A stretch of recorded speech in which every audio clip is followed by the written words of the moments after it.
Di luar dugaan, Manchester United kalah dari Villarreal di pertandingan final Europa League musim ini, teman-teman. Kenapa saya katakan di luar dugaan? Karena kan jelas secara materi pemain, dari segi pengalaman dan juga kualitas, MU jauh lebih unggul. MU punya Paul Pogba, MU punya Bruno Fernandes, MU punya Rashford, MU punya De Gea, MU punya Luke Shaw, kemudian MU punya Scott McTominay. Banyak pemain-pemain yang bisa diandalkan MU merupakan pemain-pemain yang punya kualitas permainan dengan teknik tinggi. Bagaimana dengan Villarreal? Ya, Villarreal memang kita tidak begitu familiar kan dengan para pemainnya. Siapa yang mengenal Gerard Moreno? Kan tidak banyak. Tapi dia adalah top scorer bagi Villarreal. Secara keseluruhan dia telah mencetak 30 gol.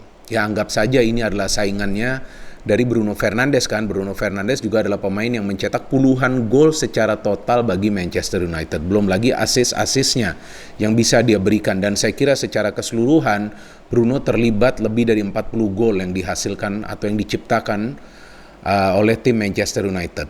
Kemudian siapa lagi yang mengenal Raul Albiol? Tidak banyak, tapi dia memang adalah pemain senior yang sebelumnya pernah bermain di Real Madrid juga. Apalagi penjaga gawangnya Rulli yang sebetulnya tidak selalu bermain sebagai starter apalagi di kompetisi La Liga. Namun Unai Emery lebih sering menurunkan Rulli di pertandingan-pertandingan Europa League. Carlos Bacca, dia adalah pemain yang sebelumnya pernah bermain di klub-klub besar Eropa lainnya, tapi kan kita tahu sekarang dia hanya bisa bermain di klub-klub papan tengah Eropa. Alcacer, ya kita tahu ini juga pemain yang sebelumnya pernah bermain di Jerman, Dortmund, sekarang dia bermain di Villarreal. Betul mencetak banyak gol, ya tapi tentulah kalah ya dengan pemain-pemain besar lainnya yang sekarang berada di Eropa. Namun para pemain Villarreal bisa bermain dengan mengandalkan disiplin tinggi. Disiplin tinggi dalam arti mengorganisir permainan. Jadi pada saat mereka menyerang, mereka tidak akan terlalu tergesa-gesa untuk membangun serangan tersebut. Untuk apa? Untuk mencegah para pemain dari tim lawan menguasai bola. Dan pada saat mereka menerima tekanan dari para pemain tim lawan, maka terlihat mereka bermain sebagai satu unit untuk bertahan secara padat dan rapat di lini pertahanan. Jadi itu yang akan menyulitkan tim-tim yang bertanding lawan Villarreal. Tanyakan kepada Arsenal. Arsenal butuh hanya 1 gol di leg kedua pertandingan semifinal. Tapi ternyata mereka tidak bisa mencetak 1 gol tersebut. Betul Arsenal punya banyak peluang. Tapi poinnya bukan punya banyak peluang. Poinnya juga bukan lebih banyak menguasai bola. Tetapi poinnya adalah untuk meraih kemenangan. Poinnya adalah untuk meraih hasil akhir agar bisa mendapatkan hasil yang positif. Dan itu yang terus-menerus dilakukan oleh Villarreal di Europa League sehingga mereka akhirnya bisa menjadi juara, walaupun juara ditentukan melalui kontes adu penalti. Kan istilahnya seperti itu, kontes adu penalti. Karena di adu penalti ya kita tentu sulit untuk menebak siapa nih kira-kira yang akan bisa menjadi pemenang. Karena yang dibutuhkan bukan hanya saja eksekutor yang bagus, tetapi juga form penjaga gawang untuk membaca arah bola. Jadi sulit sekali untuk memperkirakan siapa yang akan menang. Maka itu ternyata dari adu penalti, walaupun ya kan materi pemain MU ini lebih baik, tapi mereka justru tidak bisa menang dalam kontes adu penalti tersebut. Tapi jangan lupa MU dilatih oleh Ole Gunnar Solskjaer yang kalah pengalaman daripada Unai Emery. Ini adalah final pertama Ole Gunnar Solskjaer sejak dia melatih Manchester United. Sebelumnya kan mentok di semifinal terus. Ternyata di pertandingan final ini dia tidak bisa mengcounter strategi atau taktik dari rajanya Europa League. Bahkan saya kira nih sekarang singkatan dari UEL ini adalah singkatan Unai Emery League. Karena dia sudah 5 kali membawa tim yang dia latih ke final. 3 kali bersama Sevilla, sekali bersama Arsenal, ya kalah lawan Chelsea di final. Kemudian sekarang bersama Villarreal bisa menang lawan Manchester United. Dan dalam perjalanan karir Unai Emery kita tahu ya dia juga pernah merasakan sulitnya untuk bersaing di sebuah kompetisi. Di mana itu? Di English Premier League. Ya karena memang kompetisi English Premier League kan jauh berbeda dengan La Liga. Di EPL kan tim yang berada di papan atas juga bisa kalah dengan tim yang di papan bawah, apalagi dengan tim yang di papan tengah. Jadi Emery juga sulit pada saat itu bertahan di Arsenal. Tapi seandainya Emery diberikan waktu lebih lama di Arsenal, ya mungkin saja Arsenal perkembangannya akan jauh lebih baik daripada sekarang ini dengan Mikel Arteta yang juga tidak punya jam terbang tinggi untuk melatih sebuah klub besar. Tadi saya menjelaskan sekilas tentang taktik yang diterapkan oleh Unai Emery. Nah, sekarang saya ingin membahas sedikit tentang taktik yang diterapkan oleh Ole Gunnar Solskjaer. Seperti biasa, Ole menerapkan taktik menyerang dengan mengandalkan fast passing, fast movement of the ball dari para pemainnya, dan juga mencoba untuk memberikan true pass dari lini tengah. Tetapi satu pun tidak berhasil. Karena pengawalan dari para pemain Villarreal ini sangat ketat. Pengawalannya ternyata bukan mulai dari lini pertahanan MU, tapi mulai dari lini tengah. Sehingga kita tidak bisa melihat kreativitas dari Bruno Fernandes atau juga Paul Pogba. Mereka tidak bisa berkontribusi dari open play di pertandingan ini. Itu yang menyebabkan MU tidak banyak mendapatkan peluang, padahal possession mereka lebih dari 60% di setiap babak. Ya, tidak mudah loh untuk terus menguasai bola begitu lama. Tapi kan ujung-ujungnya harus ada hasil. Tidak ada hasilnya. Di babak pertama pun saya hanya perhatikan satu peluang dari MU, yaitu dari Rashford kan, dari luar kotak penalti. Karena sulit mereka menembus lini pertahanan dari Villarreal. And Villarreal got one chance yang bisa mereka convert.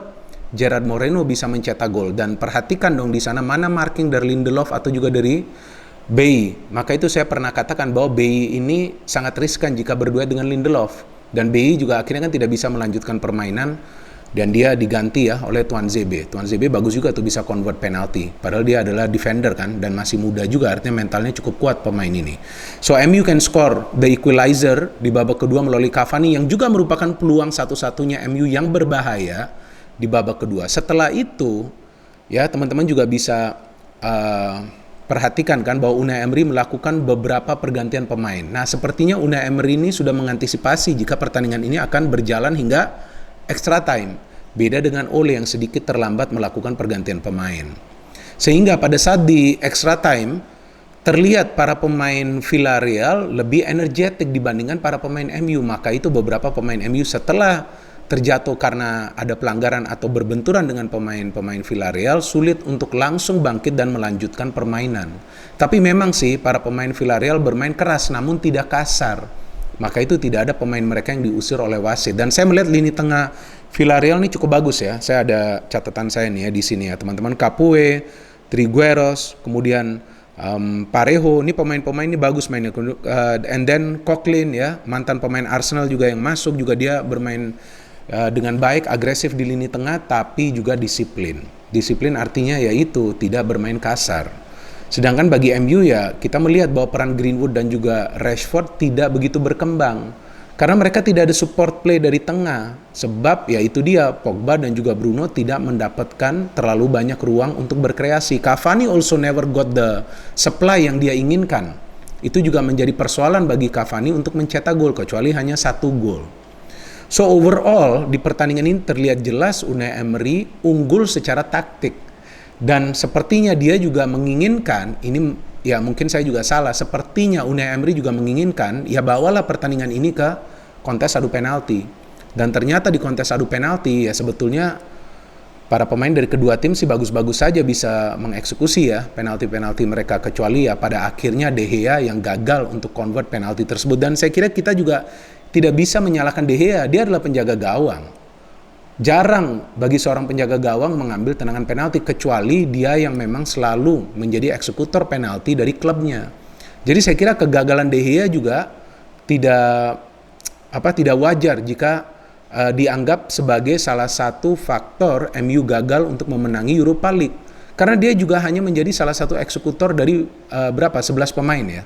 Betul kan? De Gea adalah pemain ke-11 jika saya tidak salah. Ya jika saya salah silakanlah kalian koreksi. Saya juga kan baru begadang nih. Setelah siaran tadi pagi, pulang juga jam 6 pagi ke rumah. But anyway, it was an interesting game karena saya melihat ini adalah battle of tactic.